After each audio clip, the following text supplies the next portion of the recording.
Good afternoon, Council. I have two presentations for you today. The first one is a proposal for a police staffing study. I know I was forgetting something.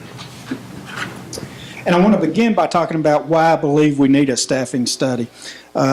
We spent all of yesterday talking about that future annexation of Castle Hills, and that's a big decision or a big issue that we're going to have to deal with. It also gives us a chance to establish a good baseline. Right now, what we've done at the PD is we've based all of our future staffing decisions on our past practices. And, you know, that may not be the most efficient way of doing it going forward, so it will give us the opportunity to reevaluate that efficiency.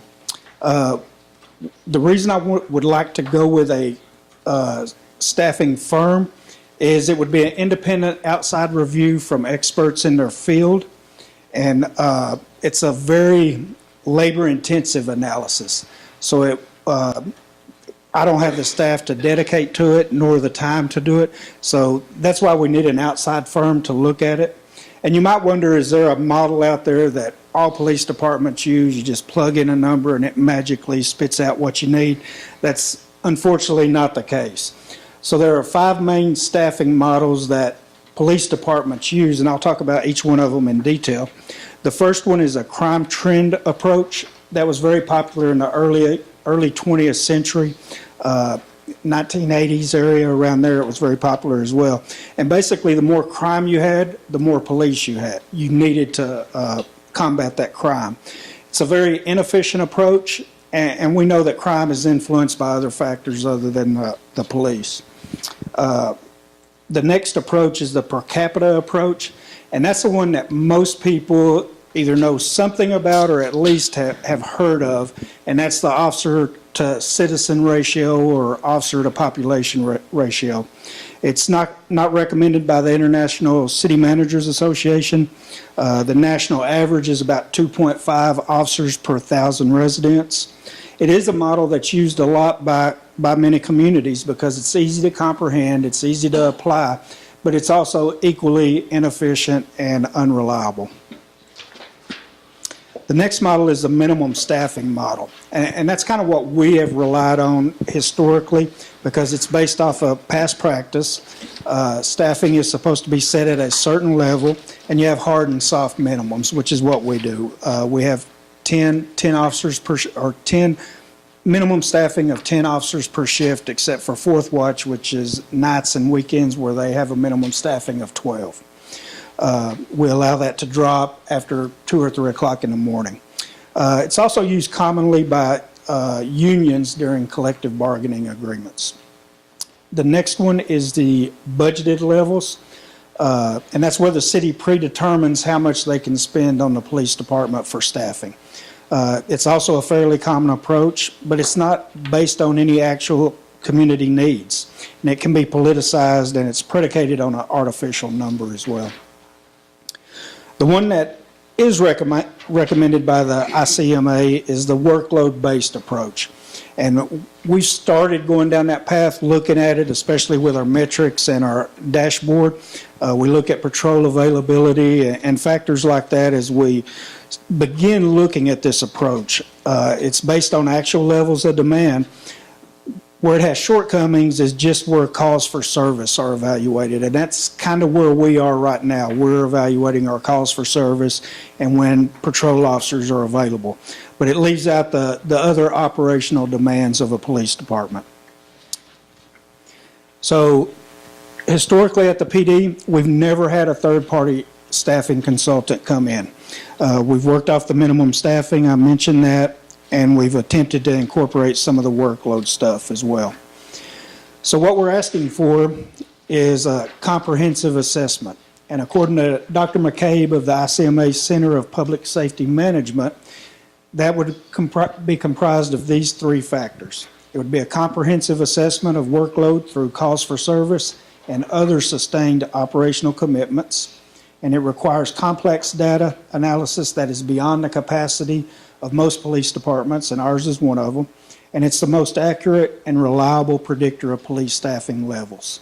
So what would that study look like?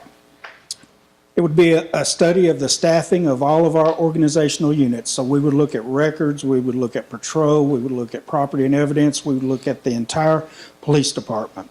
They would also look at the organizational structure, the allocation of functions, and the spans of control for supervisors.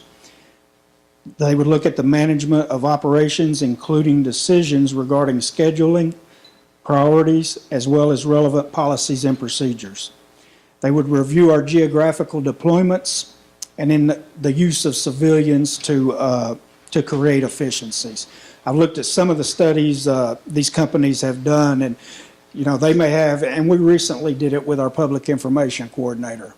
Most departments, they have a sworn officer that does that position, and that was something that we looked at whenever we made the decision to hire that person. Is that can be filled with a civilian, and they can do a great job, as we've all seen. So I want to remind you what our current layout is. Right now we have 4 districts. They're divided east and west by Interstate 35 and north and south by 121 Business and then Bel Air Boulevard. We went to 4 districts back in 2001 when we got our current RMS system, RMS and CAD system up and running. So it's a logical time to look at that because we're in the process of evaluating records management systems and CAD systems right now for the RFP. And before that, we had six districts, and then we switched to 4. So within each one of those districts are beats. You can see each district has 4 beats in it. So there are 16 beats citywide.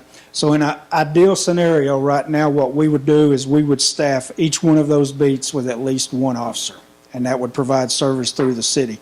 I can tell you that we very rarely have enough officers to staff all the beats.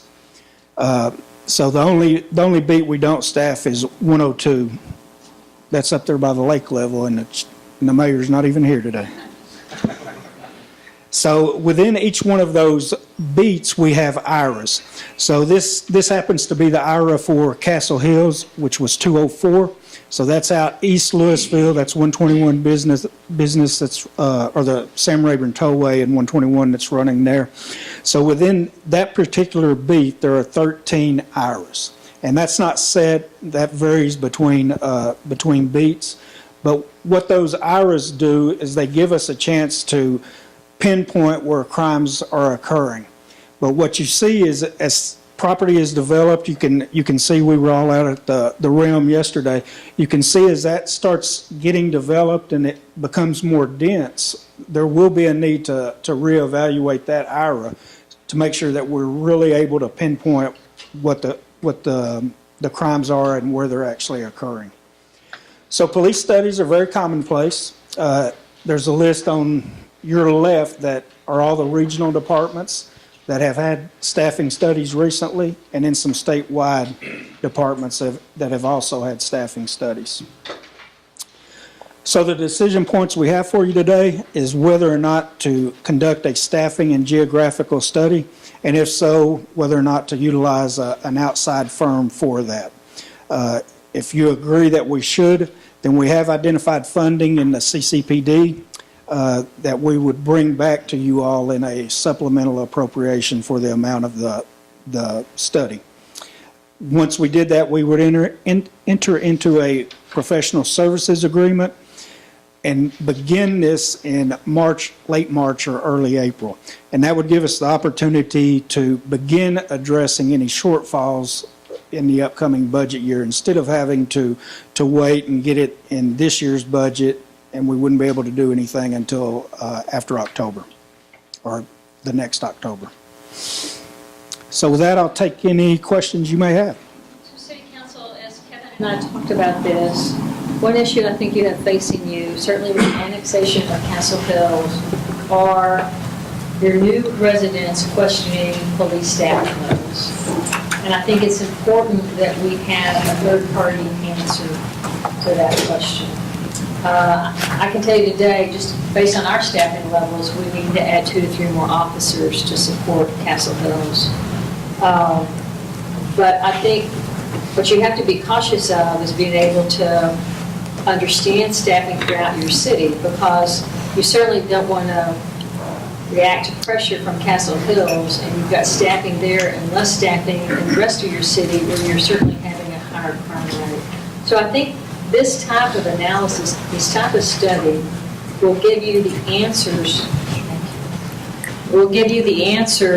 to questions that I think you're going to have to face at annexation. And that really is one of the major reasons Kevin and I started talking about this. You're already seeing it just in the last couple of months on social media based on some changes in staffing under the contract. It's a difficult issue. I will tell you it's likely that we're going to be told we need to add officers, and we all know what that challenge is. It's going to be a big impact to your budget, and being able to fill those positions is going to be difficult. What I hope to find is maybe some more ability to civilianize certain positions. That will be part of their analysis. Certainly easier to hire civilians to do certain things. So that's another issue they'll be looking at. But I do think it's important that we move forward with this type of study at this point in time because of the annexation. When's the last time we added officer headcount? We add, last year we added sergeants. Right. Currently, We had sergeants and school resource officers. Right. we added three SROs, but we've not even really touched that. We're down how many officers now? 9 was the last number I heard. Nine. So it's difficult to hire. Dallas is, last report I heard, down 800 officers that they're trying to hire. So it's always a complicated issue, but I feel like that you need to be in a position to be able to answer questions when you're new residents. He had me at why now and why affirm. I was done. It was the rest of it was good, but you already had me. Yeah, I having ridden along and, doing what I can to stay educated on, I think it's always good to do a baseline reset, and I don't feel like we've really done that for this department in quite some time. And that's just the internal growth of the city, regardless of Castle Hills. And now we're absorbing a small town. It's time. And use an outside firm. Yep. I hate spending money, but Some things are not free. yeah, that's true. No, but I think it actually, we want the police out policing, so they need somebody who does this, so it's money well spent. Nothing to add from what Brandon and everybody else has said. I agree. Kevin also pointed out that you have funded a new CAD and RMS system.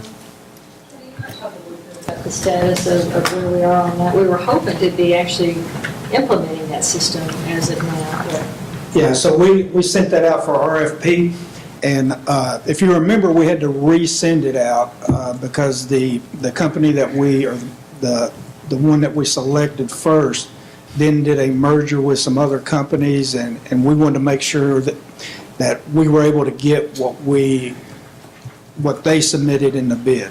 So we sent it out again. We're evaluating those proposals right now. We're doing site visits and teleconferences and demos and all that.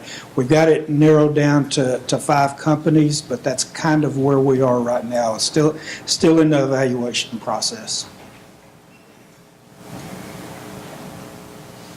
Okay, Councilman Matt said, moving forward, we'll use salary savings in the police department. We have 9 vacancies. We're generating salary savings to be able to fund this study and to move forward.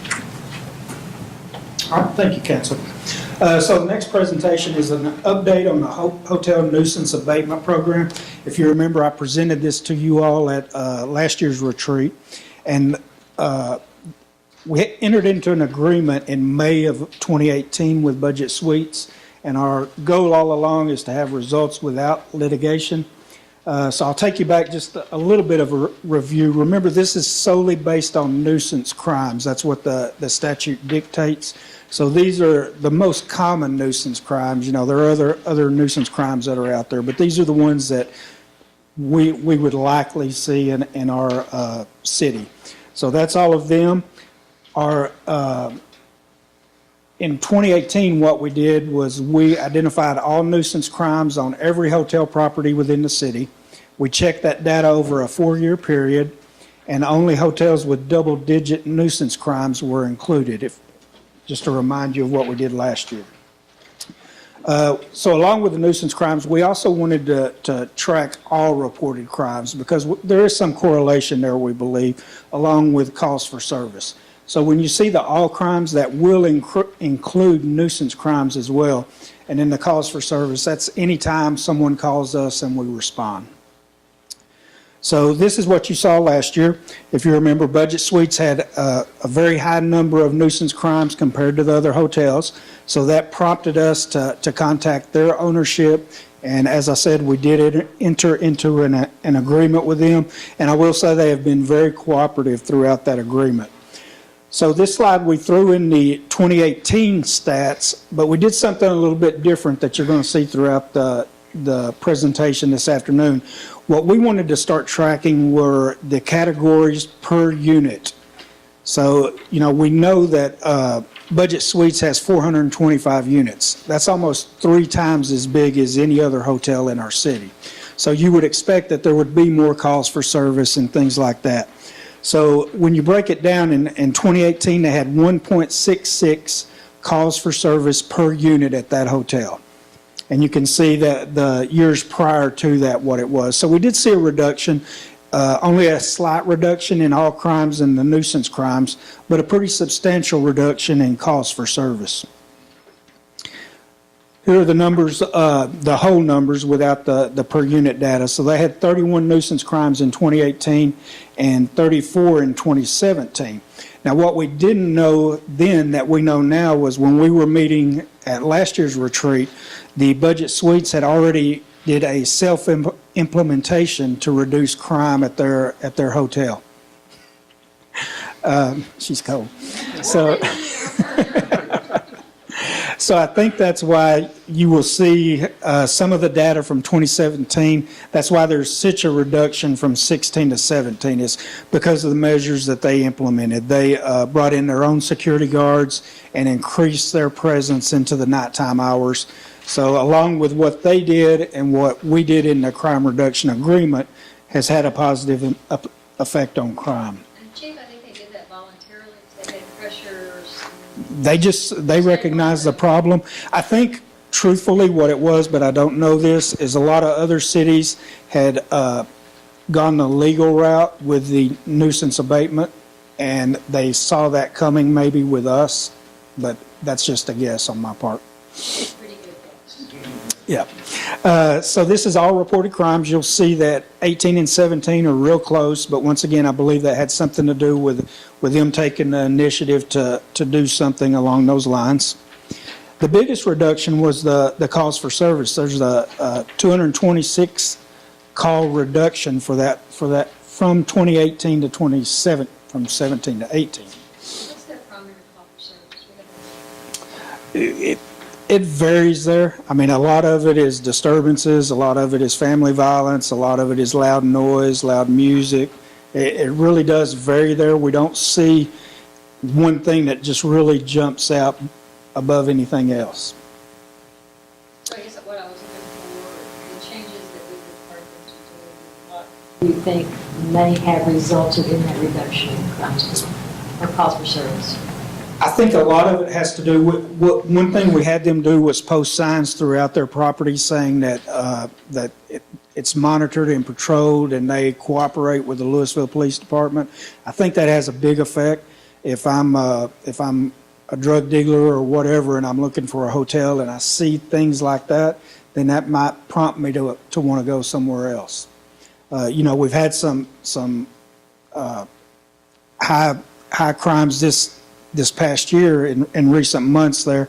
A lot of those are connected. We had one aggravated assault where the guy was shot through his face and he's refusing to cooperate with us. So that's kind of the things that we face there. We had another shooting that occurred there, but we've arrested the people involved with that. So, and a lot of it is through the cooperation of the people that are staying there. And we talked about this last year. This is really like an apartment complex. I mean, people move there and they end up staying there for months on end. And certainly we looked at that with legal and it's dealt with really on a national basis. They get to function like an apartment even though they're zoned as an apartment complex, which drives me crazy, but it's been litigated and they've been able to do it. So what I wanted to do was see how Budget Suites now compares with other hotels. So what we identified this time was we did the top 5 highest nuisance crime hotels in the city. And you can see that 3 of them are along the I-35 corridor, and then 2 of them are along the 121 business corridor. So here are the unit numbers. You see Budget Suites has 425 units. The next closest, there are 3 that are right around the 120 mark, and then Texan Inn at 75. So when you look at the nuisance crimes, Budget Suites had 31 nuisance crimes reported last year, but that's only 2 above the Select Inn and then a little bit more above the Texan Inn. So even though they have 304 more units at their property, only a slight increase in nuisance crimes from some of the other ones. When you look at all reported crime, they had 108, almost a little more than double of most of the other hotels. And in calls for service, you know, we saw that 200 and something reduction. They still had 705 calls for service. And the next closest was Select Inn at 278. So we put all 3 of those categories side by side so you can look at them. And when you look at just the raw numbers, you see that Budget Suites still has the highest nuisance crimes. They still have the highest all reported crimes, and then they have the highest calls for service. But when you break it down to per unit, it tells a little bit different story. You see that now the Texan Inn has the highest in nuisance crimes. Actually, they have the highest in all 3 categories. Budget Suites has the lowest in all 3, except for calls for service. They're slightly above in-town suites. So to me, that's pretty telling that, you know, some of the smaller complexes, you know, they have big problems, and some of the big ones, you know, you would expect that there would be more issues there, but we think it's important to look at the per unit stats whenever we evaluate going forward. For one of those hotels, I won't mention which one, was at the hoteliers meeting. They were complaining that business was way down since our cops have been hanging around there so much. Darn it. Darn it. Whose business has been down? One of those Yeah, that's the hotels. question. Or the people who use the hotel. So we've been talking over the last year about could we, So Kevin, before you move on to departments, you might tell council that you're going to continue this program and you're going to move to. right, that's one of the decision points is whether or not you would like us to continue with that at the Budget Suites. We've seen a reduction, but we do believe that we should continue with it, and that's part of the wrap-up as well. So we want to see what it would look like if we expanded this program into apartment locations or mobile home parks and things like that. So we identified the top 10 apartment complexes or mobile home parks with the highest number of nuisance crimes. And they're depicted there on the map. And here's the total units that each one of them have. So you see we've got 2 extremely large apartment complexes, one in Chapel Hill that has been here for numerous years, and then a relatively new complex, the Hebron 121 station, that I think they're adding units as I speak right now. So I think this is really a telling chart because we sometimes look at an older apartment complex and we think, oh my God, that must be crime-ridden and had major impacts on our police department. But when you look at this chart, Hebron 121 station is the highest related to cost of any apartment complex in the city. And look at your calls for service. Now, That's calls for service. Oh, okay, What was go that? on. It'll Total take you units, yeah. We'll We get got the per there. capita number? Preview. Yeah, we got a per capita number here? There you go. Yeah, so what you're looking at now are the nuisance crimes for 2018. And you see that Park Lake, which is a relatively small complex, it had the most nuisance crimes, even when you look at those bigger complexes. So even with the raw numbers in this case, we saw more at a smaller complex. The next slide is the all reported crimes. There you did see Chapel Hill, which is one of the bigger complexes. They had 149. The next closest to them was Oak Forest at 89. And then the calls for service.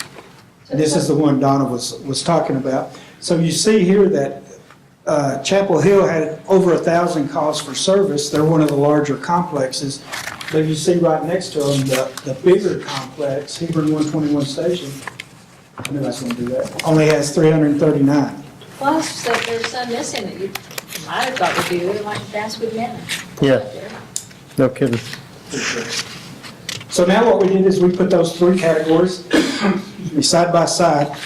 And when you look at this, you see that Park Lake had the highest number of nuisance crimes, but Chapel Hill had the highest number in all reported crimes and calls for service.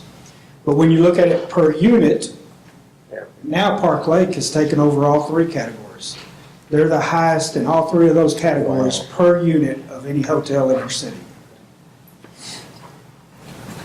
And Park Lake has 211 units. So what would an apartment implementation look like? It would look a lot like the hotels, but there are some things that we would really focus on. And this is based off of a program that Dallas PD has. They've got a nuisance program where, they do any property, and they've got different categories of things that they send out to the ownership of those properties. So I pulled some of this from their, what they would send out to their apartment owners or management. And you can see them there. I'll talk about a couple of them. So, an effective lease, a lease can be really good on paper, but it's only as good as the manager holds the tenants accountable for. If you're not writing people up or evicting people that violate the lease, then the lease is really no good. Some apartment complexes, they very rarely do any sort of inspection of the apartments. And, the ones that are the better apartments seem to do inspections more often. They're checking for fire alarms and things like that to make sure they're operating as they should, and then it gives them the chance to look at their property. Criminal trespass warnings, that's something that we do. If they don't want someone on their property, we'll go out, they'll issue them a criminal trespass warning in our presence, and then if that person comes back on property, they're subject to arrest immediately. And what we see sometimes is they'll give people criminal trespass warnings, but then when they come back, they don't want them arrested. So it kind of defeats the purpose. So that's why it's important to enforce them as well. And then whether or not they allow loitering and things like that. So the decision points that we have today is the first one, whether or not to continue to work with Budget Suites to address crime. As I mentioned earlier, we believe that we should. We think we're affecting them positively, and they've been a great partner with us thus far, and I hope that would continue, and I think it will. And then the next decision point is whether to begin a conversation with Park Lake Apartments and the Texan Inn ownership about their nuisance crimes. And then the last thing, really not a decision point, but just something I want to let you know about. We've got a street crimes unit that now has been staffed appropriately for a little over a year now. That's one of the places that we usually have to pull people from as patrol gets short. We haven't had to do that, knock on wood. So hopefully we won't have to, but I'm going to have them focus on high-density locations like hotels and apartment complexes. That's going to be part of their mission. And when I looked at it, it's something they're really already doing to an extent, but they do go off and do burglary patrols in residential areas and things like that. And they'll still be available to do things like that, but I want them to have a focus on hotels and apartment complexes. Council, we are different from just about any other city in the Metroplex. Bear's going to talk about this a little bit in the affordable housing presentation, but we have more apartments than any other city than Addison as a percentage. What's the other one? Addison and North And Lake. North Lake. So we have a unique situation in relation to criminal effects. Oh, I keep forgetting that. And so I think this last year, we have had a number of high-profile crimes that have occurred in apartment complexes. We see it discussed on social media. And so I think it's really important that we begin to use our resources, not that we always have. Certainly we have used our resources to respond to those crimes, but the chief wants to look at a program that would be more of a preventative type program related to these apartment complexes. And so, again, because we're unique in the Metroplex, I think this is incredibly important for us. Anytime one of those crimes occurs, we hear about the concern of safety and security by all of our residents. So this will be a start, and this and alone, as we do a staffing study, may drive additional officers and may say we do need to have a different staffing level than other departments just because of this density that we have that is unique to Louisville. Any questions or comments? So we're asking to continue, probably taking my answer too, but asking to continue budget suites and add Texan Inn onto that, so that picks up a second hotel that's, per unit is high incident. And then we're saying this program works well, we'd like to move it to apartments, so we're going to have a conversation with Park Lake. So the question is, when I looked at the charts, Park Lake and Tuscany, what is it? Tuscany at Lake Point. Lake Point, thank you. Pretty close to each other as far as, per unit activity. How much would it stress your resources? Because if you follow me, we're going to now 2 hotels. How much would it stress your resources to look at 2 apartment complexes, and also realize that you're going to begin the conversation, but either one could say, I'm not interested. Right, and I think I understand what you're asking. So it would affect the resources that we have. So what I would do this first year is I would contact the ownership of these 2 properties and tell them, basically, you're on our radar. You've got a high number of nuisance crimes, you've got a high number of all crimes and calls for service. You've got 1 year, basically, to get them under control. If you don't, then we're going to pursue under the statute for nuisance abatement. Okay.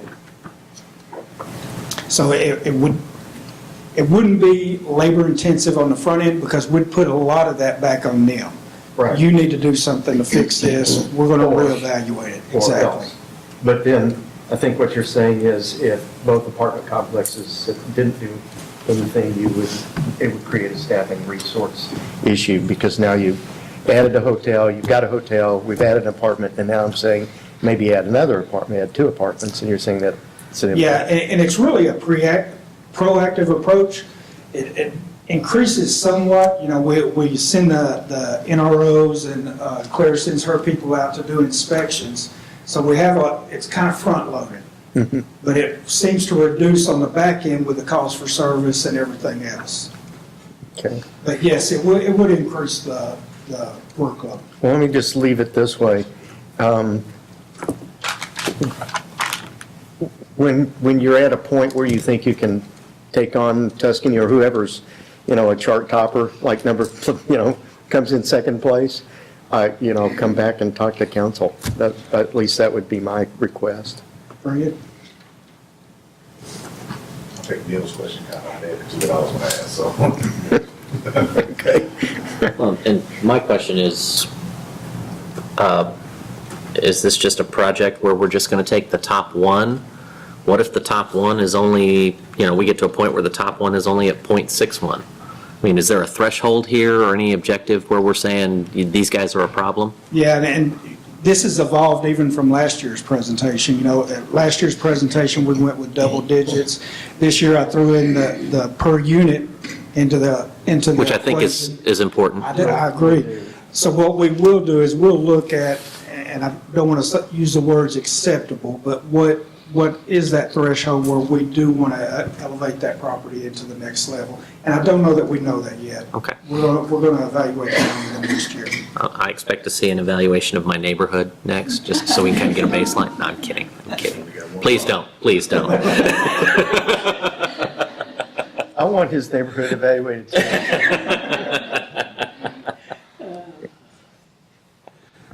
I just think this is a very eye-opening presentation. I got ahead of Yeah. myself because I get so excited about it. But when you look at older properties that aren't generating these kind of, problems that we thought we would have seen there, that is, I think, an interesting story.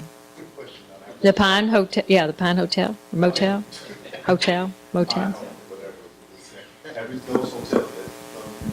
That have lower calls, are we going to see with them to at least ask them, what are you doing? You know, maybe that's something that we can pass on to these problem locations that we have, and kind of say, hey, we're looking and we appreciate what you do, but, you know, and try to pass that on to other management. Yeah, and we know for the most part what they're doing. They're enforcing the lease. Okay. You know, they make sure that unsightly materials aren't out in the parking lot, graffiti's removed. You know, they're taking care of business, I guess, so to speak. I thought it was really interesting. Thank you, Chief. So that's kind of an interesting story. I lived in an apartment just recently. Yeah, so when we started looking at this data, I told Kevin something's wrong because my apartment complex is not showing up on here. And we started looking, and it's because it had no calls for service for 3 years in a row. And it was certainly not one of the nicest, you know, as far. So I did note when I went into, and I haven't lived in an apartment since I was in college, so I was shocked that my lease was this thick, that I had to initial and sign and promise and swear. It was like buying a house. My dogs had to have a mouth swab for their DNA. It was this very extensive process. They wouldn't just take my income. You know, I told them my husband's retired, so I'll just give you my income. No, we have to see where his income's coming from. It was really strict. So when I found out we had a courtesy officer there and I talked to him, he said because it's not owned by a corporation, it was owned by an individual. He was on property all the time, and they had maintenance people coming through constantly working on everything. I know we lived there 3 months, and they made 3 visits to our apartment to check things out. So very involved and very strict rules. There was, you know, you couldn't leave your trash can, you couldn't leave stuff on your porch or your balcony. So my plan is I wanted to wait till I was out and I had my deposit back so it didn't look like I had any ulterior motive. But I'm going to go talk to them about some of those things they required on the lease just to get an idea, and those may be things that we can share. I mean, Kevin's right, enforcing the lease. But just from other people I've talked to, I don't think anybody else feels out like they're buying a new home. You know, Great job. yeah. Yeah, this is a model. Zero calls for apartment. service. That's right. Louisville Police Department, congratulations. That's- so that that's a people great know. idea. And I'm not joking, I'm No, serious. serious too. You market the people that are doing well. Yeah. And then that makes people go, well, my apartment complex isn't on that list. Yeah. Yeah, that'd actually be a good idea, kind of. Any other questions? Thank you, Chief Deaver. Thank you, guys. Good stuff. So would you like to take a break before we have 2 presentations left. The arts is technically up next, but I think I've got some arts council people that won't be here till 4. So we could move forward with affordable housing. That's going to be a fairly lengthy presentation. So I'll leave it. I need 5 minutes. We'll take 10 minutes. You're so generous. Thank you. We're